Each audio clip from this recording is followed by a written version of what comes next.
Bonjour et bienvenue dans cet épisode de mi-saison. Même si c'est plus trop la mi-saison, vous m'en voulez pas. Mais enfin, cette preview portera sur les 6 premiers épisodes sortis de Blue Exorcist de la saison 2, autrement appelé Kyoto Saga ou encore l'Arc du Roi Impur. Disponible chez ADN ou Wakanim, vous avez le choix. Personnellement, je le regarde chez... Voilà, comme ça, pas de jaloux. Commençons direct par la base des bases avec le staff Animation. Qui c'est qu'on retrouve ici? Pour la réalisation, nous avons Hatsumi Koichi-san, connu pour avoir été directeur de la série de Denman Wonderland ou bien encore Gangsta. Des œuvres donc assez réputées, n'est-ce pas? Ceci au studio A1 Pictures, qui reprend donc son rôle dans la production de l'animation. Studio connu pour le phénomène Sword Art Online, qui était sorti en été 2012. Déjà, purée, ça rajeunit pas cette histoire. L'année soi-disant, il devait y avoir la fin du monde. Ah! Il y a même le film Sword Art Online Ordinal Scale qui est sorti récemment.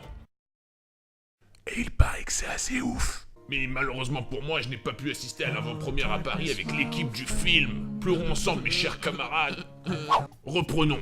Pour la structure scénaristique, nous avons Ono Toshiya-san, connu pour avoir travaillé sur d'autres œuvres du studio comme Tsuritama ou bien The Perfect Insider. Sasaki Keigo-san reprend son rôle de character designer. Pareil pour Hiroyuki Sawano pour les musiques avec comme cadet Kota Yamamoto. J'ai quelque chose à vous dire sur Hiroyuki Sawano. Eh bien vous savez, je suis ce qu'on appelle un fan boy. Je suis mais tellement soumis à ses musiques. Quand il veut, il m'appelle pour un café.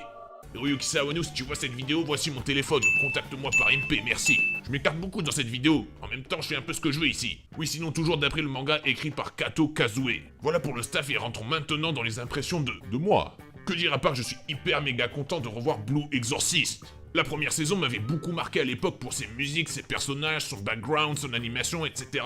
Et bien force est de constater qu'en commençant cette seconde saison, on n'est pas du tout dépaysé comme on l'avait pu être avec J-Greyman Halo par exemple, une autre suite qui avait été attendue. Dépaysé d'un niveau artistique je parle, du fait que l'on retrouve le même character designer derrière ou bien le même compositeur. Et ça c'est déjà très cool.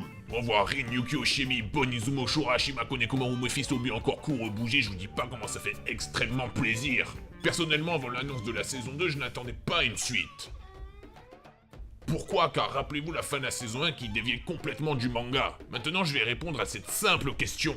Cette suite se situe où, chronologiquement parlant, par rapport à la première saison? Si vous désirez passer à côté de la fin de la saison 1, arrêtez-vous donc à l'épisode 17, puis reprenez avec la saison 2. C'est un peu après la bataille complètement épique entre Rin et Amaimon, le roi de la Terre. Pour replacer un peu le contexte avec cette saison 2, je vais vous montrer les scènes qui n'étaient pas présentes normalement. La lame qui s'effrite, no. Shimi qui calme Rin, no. Rin dans un cristal lors du procès, no. Rin qui bute Amaimon, no. Et d'autres scènes jusqu'à ce que Rin commence l'entraînement avec les bougies pour contrôler ses flammes. C'est donc à partir de là que vous pourrez commencer la saison 2, si bien sûr vous souhaitez avoir la continuation parfaite des événements. Pour la petite anecdote, grâce à ce magazine, j'ai appris qu'à l'époque ils ont foutu une fin hors sujet car ils avaient rattrapé trop vite le manga. Or moi à l'époque je n'en savais rien, j'étais un peu con et je n'avais pas réellement commencé à m'intéresser à la Japanimation. Du coup, avec cette saison 2, les producteurs ont l'air d'avoir rectifié le tir pour adapter à la perfection l'Arc du Roi Impur. Et tant mieux, j'ai envie de vous dire. En tout cas, cette deuxième saison commence doucement mais sûrement pour poser les bases de l'intrigue, car quelle est-elle? Ça commence avec un individu qui a volé l'œil gauche du Roi Impur à l'Académie de la Croix-Vraie. C'est une entité démoniaque provoquant la mort lorsque les deux yeux sont réunis. Rin et ses collègues de travail partent à Kyoto retrouver l'œil gauche et protéger l'œil droit qui s'y trouve. Voilà pour l'intrigue principale.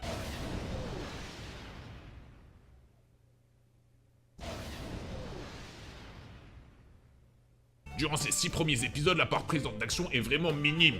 Et l'anime se concentre sur d'autres thèmes et sujets en le faisant d'ailleurs très bien. Les amis de Rin sont maintenant au courant qu'il est en réalité le fils de Satan, ce qui crée des tensions, de la peur chez eux. Une grosse partie sera donc consacrée aux relations qu'ils entretiennent avec Rin, qui sait pertinemment que la réconciliation ne sera pas de tout repos. Mais surtout sont concernés Bon, Shimako Nekomaru et Shimi. Izumo, elle, s'en branle mais totalement qu'ils sont le fils du dieu des enfers. Fils de Satan, mais je t'ai dit que j'étais le fils de Satan. Et moi je suis ta mère. Petit à petit, Rin leur montrera qu'il ne représente pas une menace pour eux et qu'il arrivera à contrôler ses flammes pour protéger ceux qu'il chérit. Les personnes pourront trouver cette partie de l'anime assez redondante, mais je trouve qu'il est nécessaire, même impératif que cette caractérisation soit présente. Ce rythme assez lent est je trouve une des forces de cette première partie, car il arrive à forger comme il faut les personnages que nous n'avions pas vus depuis un peu plus de 5 ans. La reconstruction des liens qu'unissaient Rin à ses amis ne pouvait pas se faire en seulement 2 épisodes. Ça fait partie pour moi du nerf de l'anime. Un des autres nerfs, c'est bel et bien le développement de l'intrigue qui passe par plusieurs phases. Du vol de l'œil gauche avec la découverte de l'instigateur à la tentative de vol de l'œil droit à Kyoto. Des rebondissements seront déjà de la partie en ce début de saison avec en plus une panoplie de nouveaux personnages qui apporteront leur grain de sel à l'intrigue. Ces 6 premiers épisodes constituent donc une grosse scène d'exposition et de world building. Enrichissement des personnages et intrigues immédiates sont instaurés en début de cette saison 2, même si pour l'instant il n'y a pas eu de grosses scènes de combat. L'animation est solide et fluide avec très peu de à jeter. Les seules scènes avec un peu de mouvement sont plus que satisfaisantes. L'épisode 7, lui, commencera à envoyer la sauce bolognaise dans vos spaghettis et sera le début des hostilités. Pour l'opening et l'ending maintenant. Mais une nouvelle fois, quel plaisir de revoir du Otherworld qui avait saigné le cultissime opening 1 de la première saison. Pour moi, Otherworld, c'est forcément du good song, un synonyme de cool. Oui, l'opening est super, c'est pas un secret. Pour l'ending, nous avons Rin. Tiens, c'est drôle ça. Akatsuki qui avait elle signé le deuxième ending de la saison de Kindaichi. Pas trop d'avis là-dessus si ce n'est qu'il passe relativement bien. On arrive à la fin de cet épisode et qu'est-ce qu'il faut retenir d'important? Un peu long à se mettre en place mais je vous ai expliqué que selon moi c'est une nécessité absolue. De l'exposition surtout. Et aussi la joie de retrouver Blue Exorcist sur nos écrans. Personnellement, Blue Exorcist a tous les ingrédients du shonen parfait. Forcément, pour moi, c'est un must en ce début d'année 2017 et la suite s'annonce grandiose. Et au final, c'est un peu l'antithèse de ce qu'était Jigreman Halo avec un rythme trop rapide et une animation frisant le moyen. J'espère 2 choses concernant l'animé. C'est qu'il retrouve sa popularité, qu'il se vende bien, et si c'est le cas, la saison 3, je t'accueille chez moi les bras ouverts. Tout ça n'était que mon avis, ne l'oubliez pas. Si vous avez aimé la vidéo, vous savez ce qu'il vous reste à faire et c'est simple. Je vous dis maintenant bye bye et à la prochaine.